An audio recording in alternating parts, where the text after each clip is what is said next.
ఓం శ్రీమాత్రే నమః ఛానల్లోకి స్వాగతమండి. ఈ వీడియోలో మనం కర్కాటక రాశివారి గురించి ఆసక్తికరమైన అంశాలతో పాటుగా ఈ రాశివారు ఈ నెల అమావాస్యలోపు ఏ ప్రదేశాలకు వెళ్లకూడదు, వెళ్లడం వల్ల ఎటువంటి పరిణామాలు ఎదురవుతాయి అనే అంశాలను వివరంగా తెలుసుకుందాం. అలాగే మీరు ఏ దేవతారాధన చేసుకోవాలో కూడా తెలుసుకుందాం. మీరు మాత్రం వీడియోని ఎక్కడా కూడా స్కిప్ చేయకుండా చివరి వరకు చూడండి. అప్పుడే మేము ఏం చెప్తున్నామో మీకు పూర్తిగా అర్థమవుతుంది. వీడియో నచ్చితే లైక్ చేసి మీ ఫ్రెండ్స్ అండ్ ఫ్యామిలీ మెంబర్స్లో కర్కాటక రాశివారుంటే వారితో మర్చిపోకుండా ఈ వీడియోని షేర్ చేసుకోండి.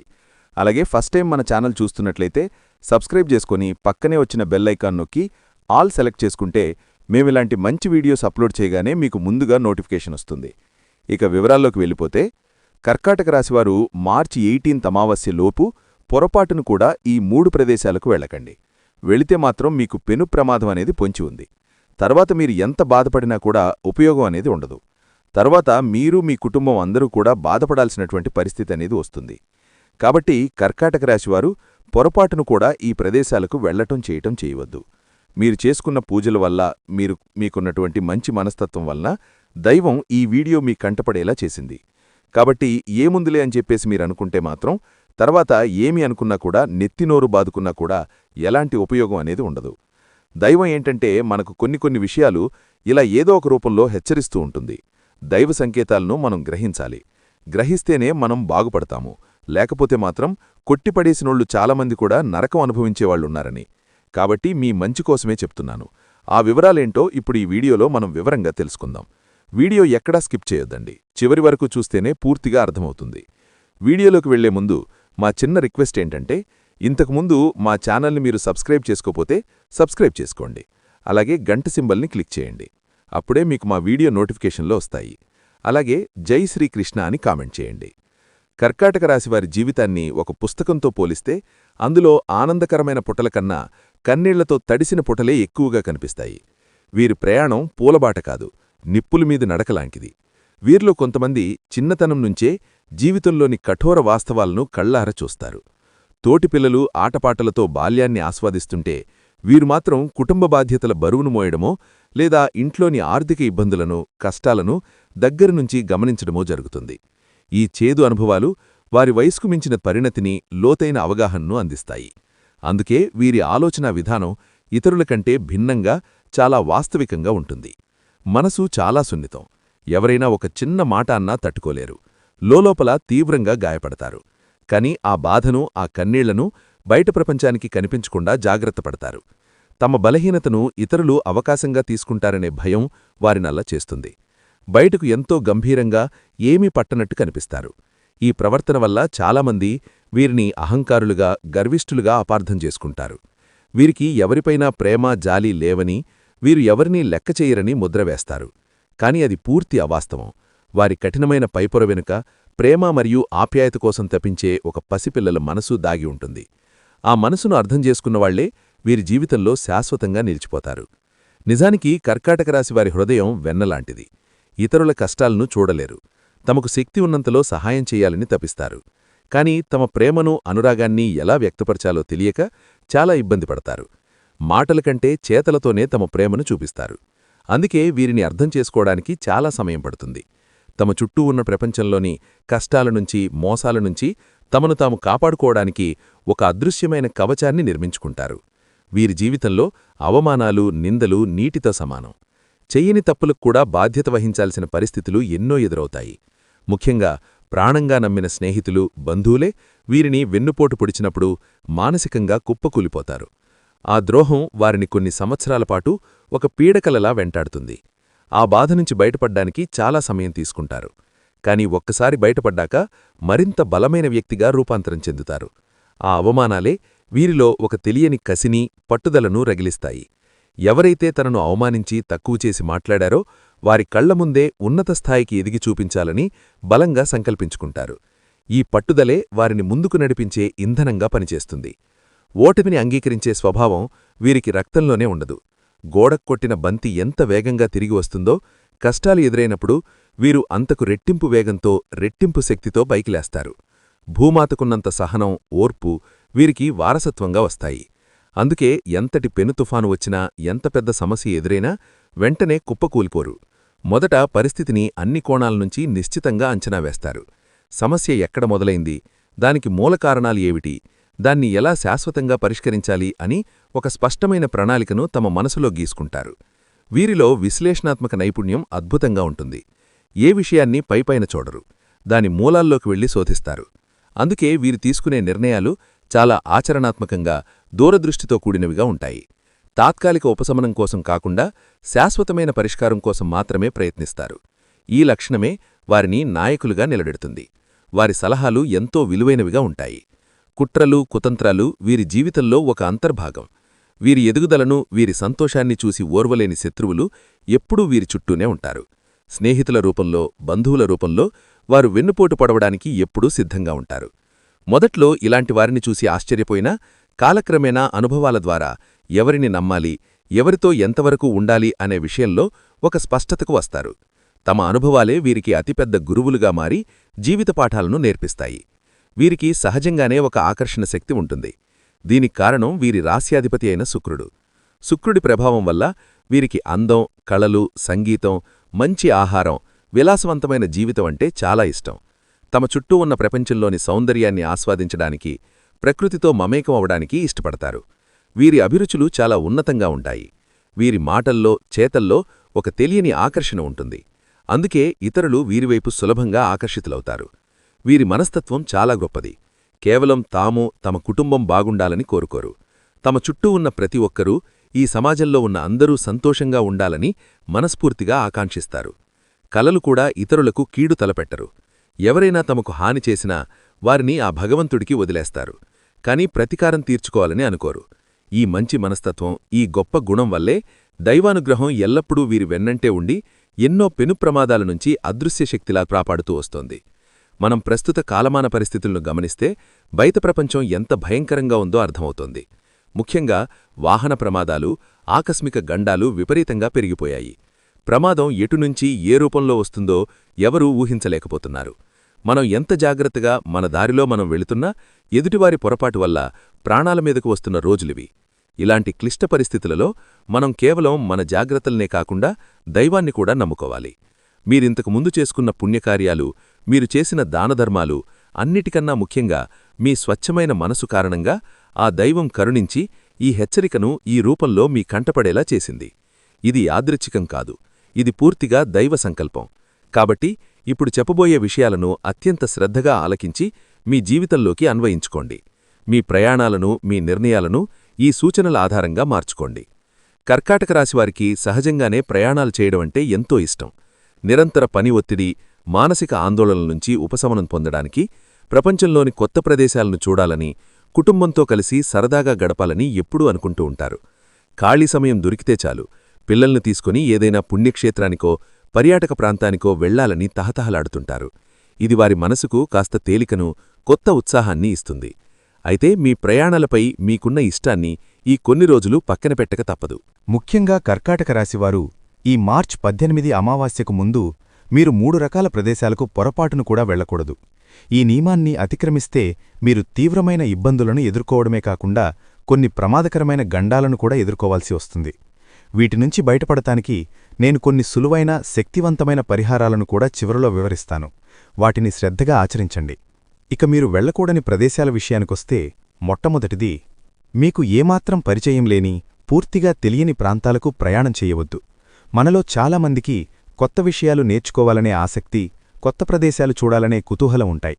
ఇప్పుడు చూడకపోతే ఇంకెప్పుడు చూస్తామనే ఆలోచనతో ఎవరో చెప్పారని లేదా అంతర్జాలంలో చూశామని తెలియని ప్రాంతాలకు, అపరిచిత ప్రదేశాలకు వెళ్లడానికి ప్రణాళికలు వేసుకుంటూ ఉంటారు. అలాంటి ప్రణాళికలు ఏమైనా ఉంటే దయచేసి వాటిని వెంటనే రద్దు చేసుకోండి. ఫలానా చోట బాగుంటుంది, అక్కడికి వెళితే కుటుంబం సంతోషిస్తుంది, మనసు ప్రశాంతంగా ఉంటుంది అని మీరు అనుకోవచ్చు. కాని ప్రస్తుత గ్రహసంచారం ప్రకారం అటువంటి ప్రయాణాలు మీకు తీవ్రమైన హానిని కలిగించే అవకాశం ఉంది. కొత్త విషయాలు నేర్చుకోవడం సంగతటుంచి మీరు ఊహించని చిక్కుల్లో పడే ప్రమాదముంది. కాబట్టి తెలియని ప్రాంతాలకు, ముఖ్యంగా ఒంటరిగా ప్రయాణించడం మానుకోండి. ఒకవేళ ఆ ప్రాంతంలో మీకు బాగా దగ్గరి బంధువులు లేదా నమ్మకమైన స్నేహితులు ఉండి వారి సంరక్షణలో మీరు ఉండగలిగితే అప్పుడు అత్యంత అవసరం ఉంటే మాత్రమే ఆలోచించవచ్చు. అంతేకాని అక్కడికి వెళ్లాకే కొత్త పరిచయాలు చేసుకుందాంలే, నలుగురితో కలిస్తేనే కథాలోకం తెలిసేది అని సాహసాలు చేయవద్దు. ఎందుకంటే ఈ రోజులో మనుషులు కనిపించినంత మంచివారు కాదు. మోసాలు, దగాలు విపరీతంగా పెరిగిపోయాయి. బయటకు వెళ్లిన మనిషి క్షేమంగా ఇంటికి తిరిగి వస్తాడన్న నమ్మకాల్లేని రోజులివి. అంతేకాకుండా కుటుంబం మొత్తం కలిసి ఒకేసారి ప్రయాణాలు చేయడం ఈ సమయంలో అస్సలు శ్రేయస్కరం కాదు. ఇంట్లో కనీసం ఒకరిద్దరైనా ఉండేలా చూసుకోండి. ఉదాహరణకు, నలుగురు సభ్యులు ఉన్న కుటుంబంలో ఇద్దరు బయటకు వెళితే మిగతా ఇద్దరూ ఇంట్లోనే ఉండటం మంచిది. ఇది ఒక ముఖ్యమైన జాగ్రత్త. తెలియని ప్రాంతాలకు వెళితే అక్కడి వాతావరణం, అక్కడి శక్తులు మీకు పడకపోవచ్చు. దానివల్ల అనారోగ్య సమస్యలు లేదా ఇతర చిక్కులు తలెత్తవచ్చు. కాబట్టి ఈ మొదటి నియమాన్ని ఖచ్చితంగా పాటించండి. ఇక మీరు వెళ్లకూడని రెండవ ప్రదేశం మీకు గౌరవం, విలువ లేని చోటు. మనల్ని చూడగానే ఎవరి ముఖంలో అయితే ఆనందం కనిపించదో, మన రాకను ఎవరైతే మనస్ఫూర్తిగా ఆహ్వానించరో అలాంటి ప్రదేశాలకు, అలాంటి వారి ఇళ్లకు ఈ సమయంలో అస్సలు వెళ్లవద్దు. ముఖ్యంగా బంధువుల ఇళ్లలో జరిగే శుభకార్యాలు, ఫంక్షన్ల విషయంలో ఈ జాగ్రత్త చాలా అవసరం. కొంతమంది బంధువులు కావాలనే మిమ్మల్ని పిలిచి నలుగురిలో అవమానించాలని చూస్తుంటారు. మీ ఎదుగుదలను, మీ సంతోషాన్ని చూసి ఓర్వలేనితనం వారిలో ఉంటుంది. మీ మాట, మీ ప్రవర్తన, మీ మంచి మనస్తత్వం వారికి కంటగింపుగా ఉంటాయి. ఈ రోజుల్లో మంచివారిని అమాయకులుగా, పిచ్చివాళ్లుగా చూసే సమాజంలో మనం ఉన్నాం. అలాంటివారు మిమ్మల్ని పిలిచి మాటలతో, చేతలతో మీ మనసును గాయపరచాలని ప్రయత్నిస్తారు. ఫలానా వారి ఇంటికి వెళితే మనకు అవమానం తప్పదు అని మీ అంతరాత్మకు ముందే తెలుస్తుంది. అలాంటి చోటికి అస్సలు వెళ్లకండి. ఒకవేళ కర్మకాలి వెళ్లాల్సి వస్తే అక్కడ వారు మిమ్మల్ని ఏదో ఒక రకంగా అవమానించి తీరుతారు. మీరు ఎంత మౌనంగా, గౌరవంగా ఉన్నా వారు మిమ్మల్ని రెచ్చగట్టేలా మాట్లాడడం, మీ ఆత్మగౌరవాన్ని దెబ్బతీసేలా ప్రవర్తించడం చేస్తారు. దీనివల్ల ప్రశాంతంగా ఉన్న మీ మనసు గందరగోళంగా మారిపోతుంది. ఆ మానసిక ఒత్తిడి, ఆవేదనతో ఇంటికి తిరిగి వచ్చి ఆ కోపాన్ని, ఆ ఫ్రస్ట్రేషన్ను కుటుంబ సభ్యులమీద, ముఖ్యంగా భార్యాపిల్లల మీద చూపిస్తారు. దీనివల్ల ఇంట్లో అనవసరంగా గొడవలు, అశాంతి నెలకొంటాయి. బయట ఎవరో చేసిన తప్పుకు ఇంట్లో వాళ్లు శిక్ష అనుభవించాల్సి వస్తుంది. కాబట్టి మనకు విలువలేని చోటికి, మనల్ని గౌరవించని మనుషుల దగ్గరికి వెళ్లడం వల్ల మన మానసిక ప్రశాంతతను మనమే చేజేతులా నాశనం చేసుకున్నవాళ్లమవుతాము. ఎంతటి బంధువులైనా సరే మన ఆత్మగౌరవం కన్నా ఏదీ ఎక్కువ కాదు. అలాంటి వారికి దూరంగా ఉండటమే ఉత్తమం. ఈ మార్చి 18 అమావాస్యలోపు ఇది ఖచ్చితంగా పాటించండి. ఇక మీరు వెళ్లకూడని మూడవ అత్యంత ముఖ్యమైన ప్రదేశం మీరు నివసిస్తున్న ఊరి యొక్క సరిహద్దు దాటి వెళ్లడం. అంటే మీరు ఒక గ్రామంలో, పట్టణంలో లేదా నగరంలో నివసిస్తుంటే ఆ ప్రదేశం యొక్క సరిహద్దులు దాటి ఇతర ప్రాంతాలకు ప్రయాణం చేయవద్దు. ముఖ్యంగా రాష్ట్రం విడిచి లేదా దేశం విడిచి వెళ్లే ప్రయాణాలు ఏవైనా ఉంటే వాటిని తక్షణమే వాయిదా వేసుకోండి. ఈ సమయంలో దూర ప్రయాణాలు మీకు అస్సలు కలిసిరావు. ప్రమాదం పొంచి ఉందని గ్రహసంచారం స్పష్టంగా సూచిస్తోంది. కొన్నిసార్లు అత్యవసరమైన పని తప్పనిసరిగా వెళ్లాల్సిన పరిస్థితి అని మనకు అనిపించవచ్చు. వెళ్లకూడదు అని మీ మనసు లోపల్నుంచి హెచ్చరిస్తున్నా, ఇప్పుడు వెళ్లకపోతే జీవితంలో ఒక పెద్ద అవకాశం కోల్పోతాము అనే భ్రమను పరిస్థితులు కల్పిస్తాయి. ఉద్యోగానికి సంబంధించిన ఇంటర్వ్యూ కావచ్చు, ఒక ముఖ్యమైన వ్యాపార ఒప్పందం కావచ్చు, లేదా మరేదైనా కావచ్చు. సరిగా ఇలాంటి పరిస్థితులలో ప్రయాణాలు చేసినప్పుడే చాలామంది ఊహించని ప్రమాదాల బారిన పడ్డారు. వారి కుటుంబాలు తీవ్రంగా నష్టపోయాయి. కాబట్టి ఎంతటి అత్యవసరమైన పనైనా, ఎంత పెద్ద అవకాశమైనా ఈ మార్చి 18 అమావాస్య దాటే వరకు వేచి చూడడం ఉత్తమం. మీరున్న చోట్నుంచే ఆ సమస్యను పరిష్కరించడానికి ప్రయత్నించండి, లేదా ఆ పనిని వాయిదా వేయమని కోరండి. మీ ప్రాణం కన్నా, మీ కుటుంబం యొక్క భద్రత కన్నా ఏదీ ముఖ్యం కాదు. ఈ కొన్ని రోజులు ఓపిక పడితే రాబోయే కాలం మీకు మరింత అనుకూలంగా ఉంటుంది. ఒకవేళ ఎట్టి పరిస్థితుల్లోనూ వెళ్లక తప్పదు, ఇది జీవన మరణ సమస్య అనేంత తీవ్రమైన పరిస్థితి ఉంటే అప్పుడు మీ అంతట మీరు సొంత నిర్ణయం తీసుకోవద్దు. వెంటనే మీకు తెలిసిన నమ్మకమైన సిద్ధాంతిని లేదా జ్యోతిష్య పండితులను సంప్రదించండి. మీ జాతక చక్రాన్ని వారికి చూపించి మీ ప్రయాణానికి సంబంధించిన దోషాలు ఏవైనా ఉన్నాయేమో పరిశీలించమని కోరండి. వారు సూచించిన దోష నివారణ పూజలు, శాంతులు చేయించుకున్న తర్వాతే ప్రయాణానికి సిద్ధమవ్వండి. ఇలా చేయడం వల్ల గ్రహాల యొక్క ప్రతికూల ప్రభావాన్ని కొంతవరకు తగ్గించుకుని ఒక రక్షణ కవచాన్ని ఏర్పాటు చేసుకున్నవాళ్లవుతారు. అంతేకాని నేనే గొప్ప, నాకే అన్నీ తెలుసు అనే అహంకారంతో సొంత నిర్ణయాలు తీసుకుని ప్రమాదాలను కొని తెచ్చుకోవద్దు. ఈ హెచ్చరికను తేలికగా తీసుకోకండి. ఇవన్నీ మీ మంచి కోసమే చెప్పబడుతున్నాయి. ఏ మాట కూడా ఊరికే రాదు. దాని వెనుక ఒక దైవికమైన కారణముంటుంది. ఏదో ఒక శక్తి ఎవరో ఒకరి నోటి ద్వారా మనకు కావలసిన సందేశాన్ని పంపిస్తూ ఉంటుంది. దాన్ని గ్రహించి అనుసరించినవారు బాగుపడతారు. ఏముందిలే అని కొట్టిపారేసినవారు తర్వాత తీవ్రమైన పరిణామాలను ఎదుర్కొని ఎంత బాధపడినా ప్రయోజనముండదు. కాబట్టి ఈ మార్చి 18 అమావాస్యలోపు మనం చెప్పుకున్న ఈ 3 ప్రదేశాలకు, అంటే అపరిచిత ప్రాంతాలకు, మీకు విలువలేని చోటికి మీ ఊరి సరిహద్దు దాటి దూర ప్రాంతాలకు వెళ్లవద్దు. ప్రస్తుత రోజులు ఏమాత్రం బాగోలేవు. ప్రతి అడుగులోనూ జాగ్రత్త అవసరం. దగ్గరి ప్రదేశాలకు వెళ్లాల్సి వచ్చినా అతి అవసరమైతే తప్ప ప్రయాణాలు పెట్టుకోవద్దు. ముఖ్యంగా రాత్రి సమయ ప్రయాణాలకు పూర్తిగా దూరంగా ఉండండి. మీ మానసిక, శారీరక ఆరోగ్యం పట్ల కూడా శ్రద్ధ వహించండి. సరైన నిద్రలేకపోవడం, పని ఒత్తిడి, కుటుంబ సమస్యలు వంటివి మీ ఏకాగ్రతను దెబ్బతీస్తాయి. ఇలాంటి సమయంలోనే ప్రమాదాలు ఎక్కువగా జరుగుతాయి. మనం తినే ఆహారం, మన జీవనశైలి మన ఆలోచనల మీద తీవ్రమైన ప్రభావాన్ని చూపుతాయి. మానసిక ఒత్తిడికి గురైనప్పుడు మనల్ని మనం నియంత్రించుకోలేము. తెలియకుండానే వేగంగా వాహనాలు నడపడం, అజాగ్రత్తగా ఉండడం వంటి పొరపాట్లు చేస్తాము. కాబట్టి మొట్టమొదటగా కంటినిండా ప్రశాంతంగా నిద్రపోండి. భగవంతుడు మన తలరాతలో ఏది రాసిపెట్టాడో అదే జరుగుతుంది. కాని మనవంతు ప్రయత్నంగా మనం అన్ని జాగ్రత్తలు తీసుకోవాలి. ప్రతిరోజూ ఉదయం కాసేపి ధ్యానం చేసుకోండి. ఇది మీ మనస్సును ప్రశాంతంగా నిలకడగా ఉంచుతుంది. ఎప్పుడూ ప్రతికూలంగా మాట్లాడే మనుషులకు, ఏడుపు ముఖంతో ఉండేవారికి, ఏ వాతావరణమైతే మీకు నకారాత్మక శక్తిని ఇస్తుందో అలాంటి ప్రదేశాలకు దూరంగా ఉండండి. మీ చుట్టూ సానుకూల వాతావరణాన్ని ఏర్పాటు చేసుకోండి. మంచి సంగీతం వినండి. మంచి పుస్తకాలు చదవండి. ఇది మీ మానసిక స్థితిని మెరుగుపరుస్తుంది. మీరు మీ కుటుంబాన్ని ప్రాణం కన్నా ఎక్కువగా ప్రేమిస్తారు. వారికోసం ఎంతైనా కష్టపడతారు. మీ ఈ మంచి గుణం వల్లే మీ మీద నలుగురి ఏడుపు దిష్టి ఎక్కువగా తగులుతూ ఉంటుంది. కాబట్టి ప్రతిరోజూ బయటకు వెళ్లి వచ్చిన తర్వాత ఉప్పుతో దిష్టి తీసుకోవడం అలవాటు చేసుకోండి. బయటనుంచి రాగానే కాళ్ళు చేతులు శుభ్రంగా కడుక్కొని కొద్దిగా గలుపును మీ ఎడమ చేతిలోకి తీసుకొని మీకు మీరు కుడి నుంచి ఎడమకు 3 సార్లు, ఎడమ నుంచి కుడికి 3 సార్లు దిష్టి తీసుకొని ఆ ఉప్పును బయటపారేయండి. మీ రాశికి అధిపతి శుక్రుడు కాబట్టి మీరు ప్రతి శుక్రవారం లక్ష్మీదేవి ఆరాధన చేయడం వల్ల మీకు అద్భుతమైన ఫలితాలు కలుగుతాయి. అలాగే మంగళవారాల్లో అమ్మవారిని పూజించడం కూడా చాలా మంచిది.